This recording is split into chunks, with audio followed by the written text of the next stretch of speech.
Mesdames et messieurs, bonjour, bonsoir. C'est l'un des pas de l'heure à laquelle vous allez nous suivre chez vous. Je suis le sénateur Benda. L'émission Son de Gamaliel, une émission qui a été mise en place pour traiter des questions liées aux doctrines, des questions liées à l'évangile, des questions qui touchent quand même le nom de Jésus-Christ, des questions très importantes. Je vous ai toujours appelé que Totiango, une façon pour nous de mettre ces cadres d'échange pour entre les patrons des églises ou carrément nos sentinelles, Bato Onzambe, Atia Bangoana, pour nous aider à ce que Tolandanzela naye. C'est pourquoi il était plus qu'important que Jésus-Christ, ou carrément c'est l'apôtre Paul qui dit que c'est pourquoi les sangs de la parole de Christ tendons à ce qui est parfait. Tout ça, c'est pour poser les fondements. Poser les fondements des apôtres, poser les fondements des prophètes. C'est ça d'ailleurs la quintessence de ces programmes ou de cette émission. Mesdames et messieurs, aujourd'hui je reçois très spécialement pour vous, j'ai dit c'est une émission trop spéciale. Son de Gamaliel s'est déplacé pour venir à l'église primitive. Comme vous le constatez, les plateaux, les décors ont déjà changé. Nous recevons le patron de l'église primitive, le révérend pasteur Cass Pierre. Bonjour pasteur Cass. Bonjour. Vous allez bien? Je vais bien. En tout cas, pasteur Cass, déjà je pense Ezamba la Liboso pour être reçu dans le plateau Nabiso, dans Tokomia puis télévision. Je pense déjà un mot à tous les téléspectateurs qui vous suivent aussi. Baye Baki est pasteur Cass, Azanani, puisque Missou Parolo Baki, non, Bissot aux Alamingi politique, mais Marambo Église, Tokoye Bate, mais Baye Baki est pasteur Cass. Bon, le pasteur Cass Pierre, c'est toujours votre frère que vous avez déjà vu à plusieurs reprises, qui prêche le message du temps de la fin apporté par le prophète William Marion Branham, tel que c'était promis dans Malachie 4 au verset 5 et 6, la dernière partie qui montre que Élie devait venir avant la fin du monde et avant le retour du Seigneur pour ramener les cœurs des enfants à la fois des pères apostoliques et prophétiques. Ce que nous avons pu faire par la grâce du Seigneur. Voilà ce que je suis d'une façon tout à fait de rêve. Visionnaire de l'église primitive. Et pasteur Cass, aujourd'hui, quand même, to mekempe ko solo la pompa mateli kambo oyo et betisa batebele mabaku. Pasteur Cass, le chantre de la polygamie dans l'église Corps de Christ de la République démocratique du Congo. Pasteur Cass fait des analyses actuellement politiques. Nous savons que le peuple congolais en a ras-le-bol. À savoir l'église, même votre église, il y a des fidèles qui sont choqués tous les jours. Marambozo le Kana Est Batoko Koufa tous les jours. Dans le pays où le révérend pasteur Cass Afandi, est-ce que vous êtes fier d'être appelé Congolais après que Maramounion sur le Kanambo Kanabisona Est? Oh oui, mais Nazali visionnaire, il y a l'église primitive. Pour Nazali prophète. Ok. Nazali prophète, on a pas vision. Branham était prophète, Azalaki n'a pas vision. Ok. Oyo est concerné dans le monde entier. Moi, je suis simplement un croyant et j'annonce le message qu'il a apporté. Je suis très fier d'être congolais, d'être appelé aussi congolais. Malgré les choses qui arrivent dans le domaine politique et social. Mais le Seigneur m'a mis au Congo, je dois aimer mon pays et ma position. Je ne me plains pas. La situation de l'Est, je n'avais pas de préoccupation, il y a des Congolais, lecture. Est-ce que Dieu ne vous a pas déjà montré au départ Makambo et Kolekana Est Ambo Kanabiso? Qu'est-ce qu'il vous a dit? Étant que frère aussi dans le Seigneur, vous êtes en contact avec le Saint-Esprit, selon ce que nous observons. Qu'est-ce que Dieu vous a dit de tout ce qui se passe à l'Est de notre pays? Non, le Seigneur, comme j'ai dit, je ne suis pas prophète. Le Seigneur ne me parle pas de façon particulière, mais il avait déjà dit qu'il y aura des guerres et des bruits de guerre. Il y aura la famine en divers lieux tout ce qu'on peut lire dans Matthieu 24. Il a dit, mais que cela ne vous dérange pas, ça ne sera pas la fin. Ce n'est que le commencement des douleurs. Il y aura encore plus que ça dans la période appelée la fin du monde, où le Seigneur va se charger des grandes puissances pour détruire beaucoup de nations idolâtres comme l'Amérique, comme l'Europe catholique. Le Seigneur va détruire tout ça. Il y aura des troubles de haut niveau en ce temps-là, comme il est écrit dans Malachie 4. Voici le jour vient, ardent comme une fournaise. Il n'épargnera pas tous les méchants et tous les rebelles. Toutes ces nations seront comme du chaume au jour qui vient. Il les embrasera. Mais pour ceux qui craignent son nom, il s'élèvera le soleil de la justice. Ce n'est que le commencement des douleurs dans notre pays, mais il y aura la fin.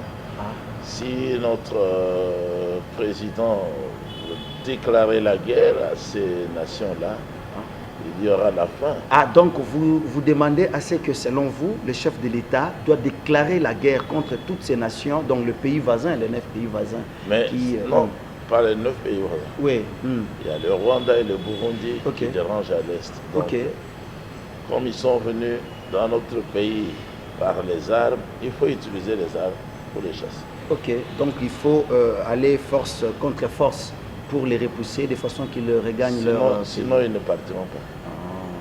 Merci beaucoup, Pasteur Casse. Je pense que c'est votre point de vue qui n'est pas aussi mauvais parce que la plupart des gens aussi en parlent. Revenons un peu à Namakambo et Talibongo Église. Pasteur Casse, vous êtes porteur du message à frère Branham, William Aaron Branham. Pasteur Casse, Lelo, Batoba Koloba, moi, Mingi, na Talibongo Moussala Nayo. C'est qui votre père spirituel, Moutoa Batiza? Parce que Naïbité, si vous vous êtes déjà vu avec le frère Branham de son vivant, ou carrément vous avez un mentor, ou à la Kisayo, du Loba Nzambe. Pasteur Casse était né branhamiste ou il est devenu branhamiste par rapport à la réalité et à la vie? Je ne suis pas branhamiste. J'ai jamais été aussi branhamiste. Et ceux qui m'ont apporté le message du temps de la fin n'étaient pas des branhamistes. Celui qui m'a apporté le message, qui m'a même invité à aller à Rigini. À Rigini chez le pasteur Barouti. Oui, c'est devenu chez lui maintenant. À l'époque, ce n'était pas chez lui. C'était le frère Mbombo. Mbombo Papé Mweli. Il travaillait chez mon oncle ici à Kitambo. Lorsque je faisais mon travail de fin d'études, j'étais dans l'imprimerie. Là, c'était au cours de quelles années? De la société, en 1981, en janvier. Alors, j'ai ramassé par terre un bout de papier avec un sujet qui m'intéressait. C'était un sujet biblique. L'époux, l'épouse et l'ami de l'époux. Il m'a dit que si ça t'intéresse, viens dans mon bureau. Et il a commencé à me présenter le ministère de William Branham. Il me remettait aussi les toutes premières brochures que j'allais lire à l'université. Je les lui remettais, il me donnait d'autres. Bon, pour dire que celui qui baptise n'est pas nécessairement le père spirituel. Vous voyez par exemple, l'apôtre Pierre a prêché chez Corneille, dans Acte 10. Mais il a ordonné que les croyants soient baptisés par d'autres frères. Ça ne veut pas dire que c'est lui qui baptise, il est devenu le père spirituel. Par exemple, celui qui m'a prêché le message, c'est le frère Mbombo. Comme il était très pris à son travail, il a envoyé son collègue Barouti Kassongo. Le révérend Barouti, oui. Pour qu'il vienne nous donner le baptême. Mais il n'était pas celui qui m'avait prêché le message. Le pasteur Barouti vous a imposé la main, il vous a baptisé? Non, il ne m'a pas imposé les mains. Il a été envoyé pour nous baptiser parce que nous étions dans le besoin d'être baptisés. Et là, pasteur Kassivou. Il est venu à l'IPN, nous avons parlé. Il est revenu sur ce que le frère Mbombo m'avait déjà dit, en particulier. Là, nous étions un petit groupe, je crois, de 10 personnes. Il a insisté sur le ministère de frère Branham. Moi seul, j'avais accepté. Et puis, je suis allé à Rigini, il m'avait baptisé un certain dimanche. Parce qu'après le baptême, il y a l'imposition de main. Ah, mais il ne l'avait pas fait. Donc, lui a juste baptisé, il n'a pas imposé. Oui, mais ça ne veut pas dire qu'en baptisant quelqu'un, on devient son père spirituel. Ici, par exemple, moi je prêche. Oui. Ceux qui croient, je leur demande d'attendre d'être baptisés. Ce sont les diacres qui baptisent. Les diacres ne deviendront jamais des pères spirituels. Certainement, il a fait de vous les disciples, parce que la Bible même les dit dans le livre de Matthieu. Pas son disciple. Allez partout dans le monde, faites des nations. J'y arrive. Et notre Seigneur, Yeshua, il a été baptisé par Jean-Baptiste. Jean-Baptiste n'était pas son père spirituel. Mais lui, il était le père de Jean-Baptiste. Et Jean-Baptiste dit même que celui qui vient après moi, il est plus puissant que moi. Il a même été avant moi.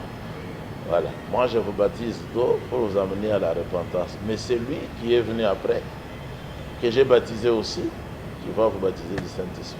Ça, c'est la connaissance de la Bible qu'il faut avoir. Ainsi, lorsque j'avais été baptisé à Rigini, Baruti n'était pas le prédicateur principal, c'est ça que je dis. À Rigini, il y avait un grand groupe de prédicateurs. Et au milieu d'eux, il n'y avait aucun pasteur. Et là, il n'y avait même pas un mentor, quelqu'un, en fait, parlons même sur le plan du ministère. C'est ce que je dis là. Oui. Il n'y avait pas un pasteur à Rigini. Depuis que l'assemblée là a commencé. Donc, le premier pasteur établi à Rigini l'a été après notre sortie de Rigini. Et il s'appelle le frère Mbombo Papé Moueli. C'est lui-là même qui m'avait apporté le message. C'est celui-là qui a été le tout premier pasteur en 1984. 6 mois après notre sortie. Et je vais vous dire pourquoi il a été fait pasteur. Parce qu'il était sur le point de quitter Rigini. À cause de la déviation de Baruti Kasson. La déviation, comment le pasteur Baruti a toujours prêché l'amour, la fraternité. Non, la déviation sur le plan du message du temps de la fin. Sur le plan de la doctrine. Vous savez qu'aujourd'hui, il est l'ennemi numéro 1 de Frère Branham. Comment ça, le pasteur Baruti devenir l'ennemi numéro 1 du pasteur Branham et du Donc frère il avait Branham. commencé la déviation depuis longtemps, mais les gens ne remarquaient pas. Nous, on avait remarqué. Moi, comment vous pouvez expliquer ça, la déviation par rapport à quoi? Je vous donne un exemple. Par rapport à l'enseignement de Frère Branham. Frère Branham a enseigné sur le mariage et le divorce. Il a enseigné que la polygamie vient de Dieu. Baruti était contre. La polygamie vient de Dieu. Le pasteur, le frère Marion Branham qui dit ça. Il dit ça. Il contredit la parole de Dieu dit... Il prêche justement la Bible. L'homme quittera et s'attachera à sa femme. Voilà, pasteur William Branham. Il a enseigné ici. Du début à la fin, il a montré que la polygamie, c'est le remède que Dieu a établi chez les hommes et chez les animaux. C'est la seconde alliance. Baruti, il avait rejeté ça. Son pasteur à lui, Mukuna, c'est celui qui avait commencé à rejeter. Il n'y a pas 3 semaines que Baruti vient de reconnaître ça. Donc le pasteur Baruti officiellement a reconnaître que polygamie dans l'église, ils ont mabété. Officiellement. Officiellement. Donc avant qu'on l'appelle sous le mariage pour appeler. Apesi ordre bakendeko frère wana na kanisa zana message audio. Il y a Baruti Kasongo Mukelenge. Est-ce que vraiment, est-ce que... Donc 50 ans, Azara qui compte. le message. Est-ce que Azalaki Nanzela, selon bon, en fait, nous pouvons épargner le frère Branham. Ceux qui ont épargné frère Branham, tout le béla quand même, Biblia, Bible. C'est que Jésus, bon, en fait, parce que nous parlons pour l'instant, Makambo et Talibongo Nouvelle Alliance. Jésus-Christ lui-même nous a dit, je suis votre époux. Il est seul. Mais comment pouvez-vous imaginer que Tokoma, Mobali Moko, Bassi 5, Mobali Moko, Bassi 20? Mais tu viens de le dire. Tu viens de le dire sans le savoir. Comment ça? Mais au début que Jésus-Christ a dit notre époux. Oui. Notre époux, c'est-à-dire que si nous sommes nombreux, lui il est seul. Yonde otigolo. Pasteur Kass. Na Bible. Va créer Okay, Adam na Ève. Ok. Jésus-Christ a dit Adam wana te. Adam wana azalaka na mwasi moko. Oui. Premier Adam. Jésus-Christ a dit deuxième, second Adam. Hein? Jésus-Christ a dit na mutu moko kaka. Azali na baïke. Et chacun avec un don particulier et sa relation personnelle avec Dieu. Biso banso wana à travers 2000 ans tozali kosala nzoto moko pona ye. Mais tozali baïke. Mutu moko akoki koangana te soki aza na mayele. Pona nini? Jésus-Christ azali bosolo ya roi David. Ok. Bosolo ya Abraham. Bosolo ya roi Salomon. Bato wana bazaki ba polygame. Yango nde frère Branham azote ya. Yemoko Yesu alobi, je ne suis pas venu pour détruire. Yango. Mais je suis venu pour kokolisa mais voilà. Atei biso alobi, il faut tozala comment pouvez-vous accepter que Mutumoko, vous les encouragez à le même Dieu est jaloux. Il y a Jésus-Christ. Matthieu 25. Matthieu 25. Premier verset. Ok.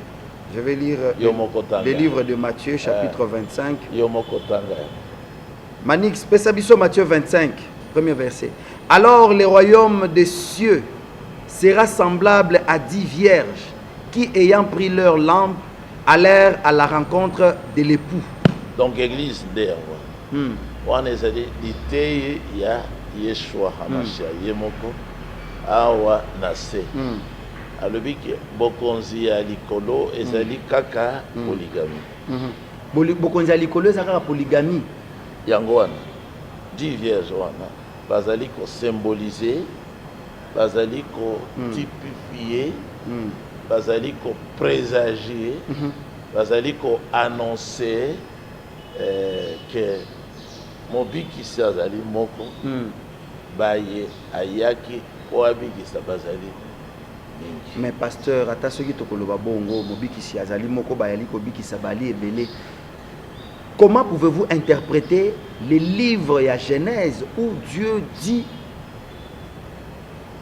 instituer le mariage, a créé mariage, et lui étant que premier instituteur, a le l'homme quittera, s'attachera à sa femme, oui. Ouais. Mais place Yakoye Kola Ende Yangowana. Balobite que mobali akosattaché na mwasi moko. Bakosala nzoto moko. Te. Correction ya liboso. Nazali koteya. Ok. Na mokili mobimba likambo wana liloba elobi te ke mobali atiki tata na ye na mama na ye ako s'attache ako kangama na mwasi moko balobi ndenge wana te balobi mwasi na ye sa femme na français mwasi wa ye sa femme na français. Hein? Esaïe lokola oyo otikotanga yo moko. L'homme quittera son père. Elingi koloba te ke mutu azali kaka na tata moko. Azali pe na tata kulutu. Azali pe na tata leki. Azali pe na wana tokomi na généalogie mais ceux to loba na ndinga bosolo. Ezali pona koloba ke soki balobi adjectif possessif lingi koloba nombre te wana nde esengeli bato nyonso basalaki classe ya koyiba babulletin bayekola tala na Genèse 16 Abraham azalaki na Sara mwasi na ye Sara alukeli ye mwasi mosusu Agar azalaki mwasi ya Abraham wana na ancienne alliance Yesu aye abakami na ekulusu na Genèse kasi te na ancienne alliance na eleko ya kala Genèse ça siko eleko ya sika oyo Yesu abakami na ekulusu alobi na kufeli esengeli mpe oyekola place wana po okendeke kaka na baeglise me ya Nzambe te non pas maté mitumi ali ebele pasteur yo zolobake mais il faut koyekola ata na institution ata ko gratuité Tshisekedi apesi bayibi ye mbongo bayibi so mbongo soki osali tozongela makambo wana soki osali première année malamu te okotikala il faut qu'on réussir na première année liboso kenda olobike mituni eza mingi mais Genèse wana nde esengeli d'abord koyeba donc toboma oyo Nzambe alobi ke esengeli mwasi azala moko mobali akelama moko mpona mwasi moko a créé Adam mpona Ève il dit créons cette fois-ci voici l'os de tes os osala confusion te parce que toza na kati ya Bible osala confusion te nalingi okitisa motema na te ya baye bazolanda na occasion na yo na le bibo tia volume kolo a le bibo mobali akotika tata na ye na mama na ye akokangama akosangisa nzoto na mwasi na ye siko batei mosusu balobi awa balobi mwasi moko. C'est pourquoi l'homme quittera son père. Genèse chapitre 2 verset 24. C'est pourquoi l'homme quittera son père et sa mère et s'attachera à sa femme et ils deviendront une seule chair. Une seule chair, pardon. Mais si vous bango bazo longola ça balongolia. Te yone mutolongoli sa oche se bango. Si koyo bazongisi une. Zamba le bi une le bi sa femme. Tout un exemple. Tata il y a Samuel, le prophète. Dans 1 Samuel 1, verset 2, il dit Abalaki basi babale. Moko penina mosusu ana. Dans verset 4, penina balubinaye sa femme, mwasi naye. Verset 19, il dit Anne pe azalaki mwasi na ye wana ezali kokokisama ya oyo nkolo alobaki na Genèse akokangama na mwasi me mwasi azala mwasi na ye mwasi ya ndeko na ye te me mwasi na ye balobi te basi na ye wana ozoloba mpona nini olingi deso tozo comprendre te tozo évoluer te mpona basi au pluriel ekoki kozala question na yo mosusu maîtriser nano ya école primaire wana okokende na seo na kotangisa yo mpe kuna na seo ya basi na yo te mpo batelespectateur bamitunaka mingi par rapport ya makambo oui mais exemple napesi yo alobi boye Elkana abalaki basi babale elingi koloba nini ces femmes ces deux femmes Yaye, Penina na Anna. C'est quoi analyse grammaticale. Penina était sa femme. Tout le monde a dit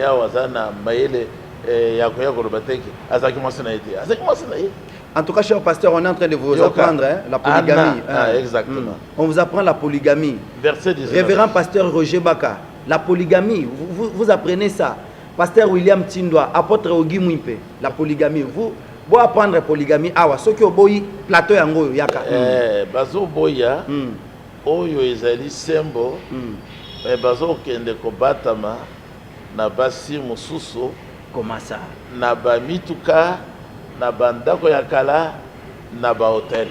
Ah, c'est ça. Pasteur Casse, mais ça c'est grave. Quand vous dites ça, pe basi sima na bango koyoka ke ezali solo polygamie. Et bazo basi pembeni soki Moto liboso bandi ko attaquer, c'est le pasteur Barouti lui-même est marié d'une seule femme. Soki basilisi mosala wana ba memi basi na zamba babomi bango. Oh.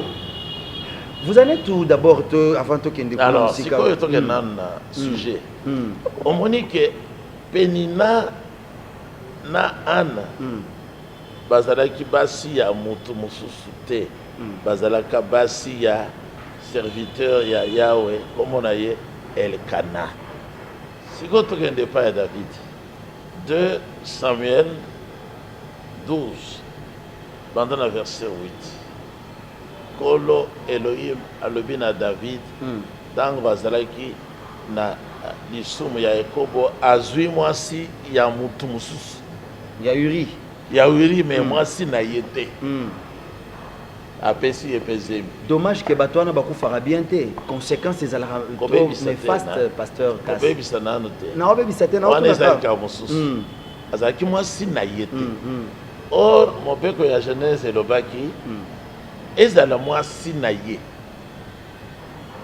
lisumu ememi lisumu mosusu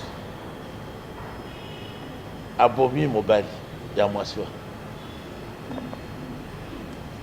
omoni ba pasteur ya lelo bazozwa basi sima ya lisumu basali lisumu mosusu babomi basi wa babomi basi wana comment parce que nous nous sommes rendus compte il n'y a que pasteur moko ya église na bino moko bana moko molimo moko ye wana azali message ya William Marion Branham azali mutu ya Babaruti non mais bon siko toloba siko message no ozote ya Branham to ozote eloko mususu o ba pasteur ba ko maîtriser te po eza mutu na to Baruti azondi ma eloko moko te ya message ya Branham. Oh ouais, il y a pasteur Dioka qui prêche wana demo message à Sika. Il y a le pasteur Jean Baya qui est d'ailleurs en prison, nous compatissons, qui prêche le même message. Nous avons le pasteur Barouti Kasongo. L'homme, il y a docteur Jésus qui prêche. Le pasteur Kalumbu, n'en parlons même pas.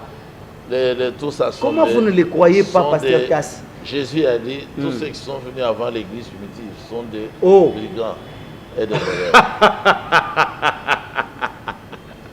Nkolo atindi prophète Nathan et pas David.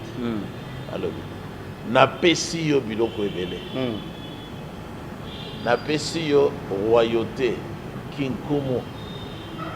Napesi yo banda komi bale ya Israël.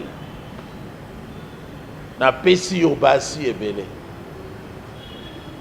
Natie bango ngai moko na tolo na yo. Ce qui montre le but que polygamie ezali lisumu c'est que place wana nzambe azosumuka non nzambe abanda répondre na ba circonstances awa toza na nouvelle alliance na 21e siècle pasteur Casse pamba te soki tokoti na bible mingi kuna mwa libungi kozala ebele po basale ya nzambe révérend Jacques Kambai babebisi bino na ba religion na bino non toloba quand même par rapport à fidélité mutu soki ata oza na bana vous aurez un cœur que vous allez donner à celui-ci ba maman a commis combien yo le bakiao yo moko pasteur Casse et le bi ebimi na monoko na ngai te nalinga ko discuter en ordre yo moko le bakiao ke ndam Jésus Christ le baki ka ye pona ko bomate aye pona ko bongisa siko yo zo bani siko mais aye ko bongisa il s'est rendu compte qu'il faut qu'il y ait siko ozo le baké o yele kaki kala ezalaki mabe Jésus Christ aye. En tout cas, pasteur Casse, tu as une nouvelle alliance. Tu as commis déjà, maman a commis combien? Balandia, tu as commis, tu commis un système à l'issue du colo. Attends, qui bon Zambé, nous devons sauver la vérité. Eliezer, il est marié d'une seule femme. Patron Nayo. Asali Nangai ba émission. Il va sortir comme député. Ok. Azara Kanamayel. Alors bakanaba pasteur Moussousouana Bostara lokola pasteur Pierre Casse. Donc honorable Azoé Bisaba pasteur Jacques Kambai Bostara lokola pasteur Casse. Nasima maman Irène Mankoto bala basi ata 9 bakoma 10. Mais pasteur Casse bakomi combien ba maman? 10. Bakomi 10. Bana Sikoyo 30 combien? Non, redite. Supposons qu'aujourd'hui, Pasteur Cass. Tosilisi sujet. Tosilisi sujet torozongela tipo na robeta moi makoke masolo po makambo bimisi awa il faut ba téléspectateur ba comprendre ngona nous bien. Tosilisi sujet. Pasteur Cass. Tigana. Tigana nasi sata. Ndambo leçon. Ezalaka na mutu na libumuna na makolo. Na makolo. Tikana koma na makolo. Point par point. Je vous en prie. Bon. Ok. Zambe alobi na pesi yo basi ebele. Donc c'est ça qui est normal. Sikoyo o mépriser liloba na ngai.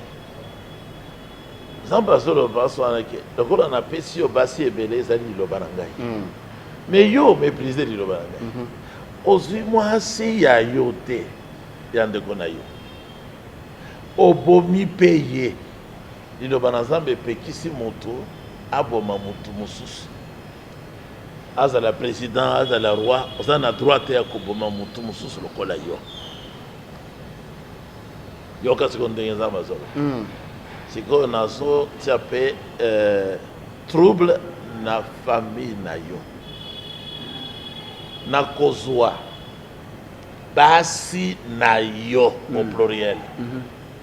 Zamba zoloba na David na kozwa basi te au pluriel propre femme. Donc polygamie ezali libala propre na miso na Nzambe. Finalité à David ezalaka bien te. Akufa ne sengote. Est-ce que vous pouvez accepter que la peine si tu peux me permettre d'arriver au bout. Je vous en prie. Je veux prendre tes propres femmes kasi ya yo kaka. Na kopesa pe bango na moto mosusu. Lokola yo zwi mwasi ya moto wana azalaki kaka na mwasi moko. Nzambe azoyokela moto wana uri mawa lokola azalaki kaka na mwasi moko. Na verset 24 ekomami boye. David consola Bathsheba mwasi wana sa femme. Bazongeli na Genèse 2:24. Akomaki mwasi na ye sima na ye koboma moto wana abalaki ye. Nzambe alobi akomisi pe mwasi na ye kende liboso. Mwasi na ye sa femme. Alors que Nzambe apesaki ye basi ses propres femmes. Kaka na chapitre 1. Otunaki pona ces femmes yango dans le chapitre. Tes propres femmes, je vais les prendre. Et le Seigneur dit, je vais les donner au pluriel. Verset 24. David consola sa femme au singulier. Bathsheba. Donc, à Soki Mobali, Azali na 1000 femmes, le col à Salomon. Mais, Moko Azali kaka sa femme. Donc, Nenge Bamama Baza 10. Moko kaka nda azali. Non, Moko kaka te. Ozo bakisa kaka. Moko na Moko azali. Mwasi na nga. Ah bon? Ah, bon que ça boite. Yo so boti. Nazotu na yo. Nazotu na. Te nga na boti nante. Na boti nante. Eliezer Abali. Abali déjà c'est un père des enfants. Combien à peu près? Te aza papa ya bana. Wapi mwana na yete. Moko na moko ya bana azali mwana na ye. Voilà. Mais moi cité. On parle enfant. Il y a azali polygame te. Yo lobi kazana mwasi moko. Mpona moni linyoko ti sepe na kati. Nazo pesa exemple na côté ya bana. Par exemple, Nzambe lobi na David. Na kozwa mwana na yo auti na rein na yo. Na kofandisa yo na trône na yo. Mais David azaki na bana. Ça que le Branham a dit ok. Parents azaki na 100 enfants. Kama moko. Nambula moko David 100. Mais alobi na kozwa mwana na yo. David ye moko alobi nkolo Elohim apesi ngai bana ebele ya mibali. Mais na kati na bango aponi moko Shilomo asali ye. Shilomo nde ya botaki na mwana na mwasi wana botolaki uri. Asalaki ye ngolo. Shilomo apesi ebwanya koleka bato nyonso ya mokili. Shilomo azalaki na 1000 francs. 1000 francs. Alors, pasteur Cass, je veux quand même que toi, mais un peu solo là, parce que Makambo Kati a Bibli, et je pense des enseignements, vous aurez vraiment tout votre temps. Et les deux ans, à solo, mais c'est pas la dernière fois que nous vous ayons sur ce plateau. On aura vraiment le temps d'en parler. Mais sinon, toi, mais un peu bouclé, parce que si j'ai le belé en au moins mingi n'habitando et belé, est-ce qu'il était important que pasteur Cass Azala Nabasi et belé à polygamie pour se faire, pour abima, ayebana, ou bien c'est par la volonté de Dieu que le pasteur Cass, Abimi, Dieu l'avait déjà prémédité à l'Obela Kiango depuis des années. Oui, c'est le programme du Seigneur. Ok. Là qui mon calendrier était yenda tindi prophète Branham. Branham liboso alongana mokili nkolo aye kokutana na ya teye. Apesi elle ainsi dit le Seigneur. A révélé ye. Ngai pe na ye kokutana na yango. Ok. Kolo a fongoleli ngai yango. Ngande mutu ya liboso na te yango na mboka. Bien que vous ne reconnaissez pas vos pères, pasteur Baruti Ondimi, Bangote, baptisa yo ata. Comment vous dites que je ne les reconnais? Même Paul, Azalaka Sold, Batindaka Ananias, Poya Abatisaye, Akotse na mai. Aujourd'hui, Paul a reconnu, mais si aujourd'hui, ma pasteur dit au Kate, ma collègue Nayo, Bandeko Nayo, vous ne le croyez pas, pasteur Cass. Eza lokola na émission mosusu. Ba téléspectateur ba lebi na ngai ndenge nini oza ko ignorer Kimbangu na lebi te. Ignorer peut-être boza ko yoka sens. Ba comprendre que on dit marano baninga noté ba pasteur. Te ignorance. Kozala na ignorance elingi ko loba ozali oyebi likambwana te. Ba yebisi yo yango te. Menga na yebi makambo ya Kimbangu depuis nazamwa na muke na Kasai. Quelle lecture faites-vous par rapport à Batouana et Kimbangu? Est-ce que Bazan dans de bonnes voies ou bien Basi Batengami pe? Baza musika pembeni. Oh. Si ko yo solo bake osa ko reconnaître ba papa na yote. Lité nini ya Baruti ngana sana. Tango église primitive et baptisée et banda. Lité nini Dio katanga na longwa kina rigini ya zaki moteite. Matei na bango ezali biloko ya pamba nakoko nazolo bandeke bato bazote ya communion fraternelle te nazolo bandeke pona bango nazolo bake bazali ba antichrist. Pasteur Cass, est-ce que vous ne pouvez pas demander pardon à l'église corps du Christ par rapport à mitema oyo ebebisa mutu muso afani na TV Hollande pasteur Cass boyo motema e suki alobi na kokende bala mwasi ami balé donc e bomi a commis instable na foyer na ye. Vous ne pouvez pas demander pardon à l'église corps du Christ.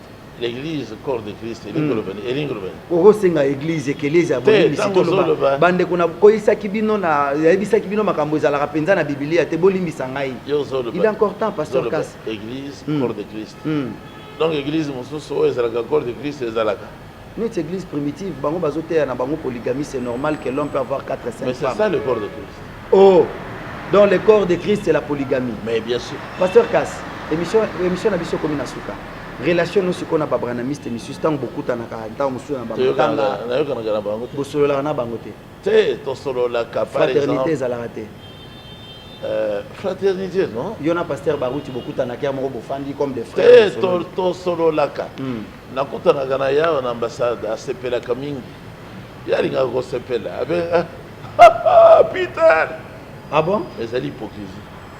Dio ka soga moninga kaka kasamba kala. C'est l'hypocrisie. Mais ça basali pas antichrist. Ba bongisi peuple na ça. Dio ka kona mboka na biso. Yenda fongoleli Dio ka porte. Dio ka faux prophète aye. Abomi rigini. Donc bino na bino boyoka na kate siko est-ce que William Baron Branham place azaza na kimia na ebité pasteur Cass to komi penza na suka ya ma solo na biso mokolo lelo to yambaki na son de Gamaliel et une façon pour nous à comprendre d'abord qu'intéressant sa message na yo na ba téléspectateurs ya son de Gamaliel pe to komi à télévision awa sikoyo to komi penza na suka naza na posa ota la caméra principale oloba je dirais la vérité rien que la vérité vrai ou faux.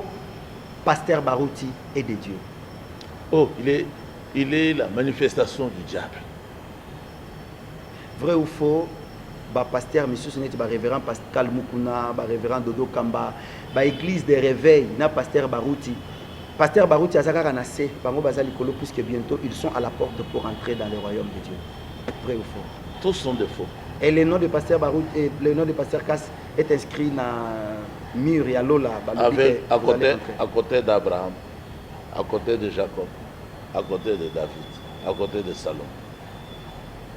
Merci beaucoup, révérend pasteur Cass. Je pense que nous allons vraiment vous revenir très bientôt. Je vous remercie aussi. Les musiciens. Mais au moins, Matthieu 25, dit viens sortir pour aller à la rencontre de l'époux. Comment on a rencontre? Comment on rencontre? Na luba. Kasamba kana. Kasamba kana. Ok. De Kusamba kana. Kukutana. Ok. Donc, comment on a déjà dans l'ordre. Révérend Jacques Kambaye, vous êtes censé à comme polygame. Après maman Irène Mankoto, et il y a même 9 beaucoup canana pasteur, car ceux qui ont beau y a plateau yangoyo. Pendant que vous allez tranquille. Au lieu de Koyiba. Pendant que vous allez tranquille. Oui, au lieu de Koyiba. Donc, Bazo Yiba. Koyiba. Je ne sais pas, l'erreur c'est au maman, on va permettre, ou bien c'est. Nous allons comprendre. Pasteur Cass, les musiciens, ils ne sont pas ça. Dans mon hôpital, Hermoko Fandi, au lobby que non, dans mon église, moi, musique est bêta. Moi, on a occupé au bala, occupé au bali, ça bon. Par exemple, Nazaki Kolinga, il y a Liboso, frère Kouete. Frère Kouete. Machek. Frère Kouete. Kingombe. Bah, tout ça, quand on a bango na rigini. La pengo bango nyonso. Oh. Bah, comment bah branami. Mais pasteur Jamba est chanté bien. Sikoyo, yé na ibi yete. Oh. Na ibi pe banze mon aïe. Encore une fois, Jésus. Azademo. Ah! Meurtrier. Meurtrier. Meurtrier comment? C'est quoi nazo sepela na le sambo ya Guilin ou Mavoie. Guilin Mizoua. Mizoua. Ok, Guilin Mizoua. Akoufa le défunt. Ah mais j'avais regretté. Ok. Ah, azo yemba très bien. Donc pour nayoba pasteur Moïse. Pasteur Moïse Mbiye. Non. Le pasteur Mike Kalambay. Non, parce que tendance à être mondain. Ah! J'écoute aussi Vidoyo. Bango bayebanité, pasteur Cass. Bayebanité.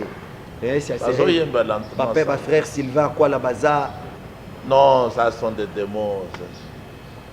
Parce qu'il y a cette année, ça des démons. Oh, na pasteur Nabiso à Rouge-Gorge. Pasteur Nabiso à Rouge-Gorge. Azawad. Ah.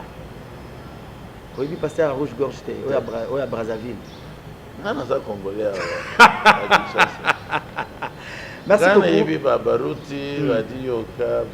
Babarouti, Badioka. Bon, pasteur, nous sommes en train de boucler avec ces. Babarouti aussi, c'est musicien. Azalaïpe, oui, il chante bien. Il aime beaucoup le pasteur Mike Kalambay. C'est musicien na Tao musique na monte. Oh. Pasteur Cass, les dossiers de l'ancien patron à l'éducation nationale. Moi, Namboka Willy Bakonga, Bachena prison.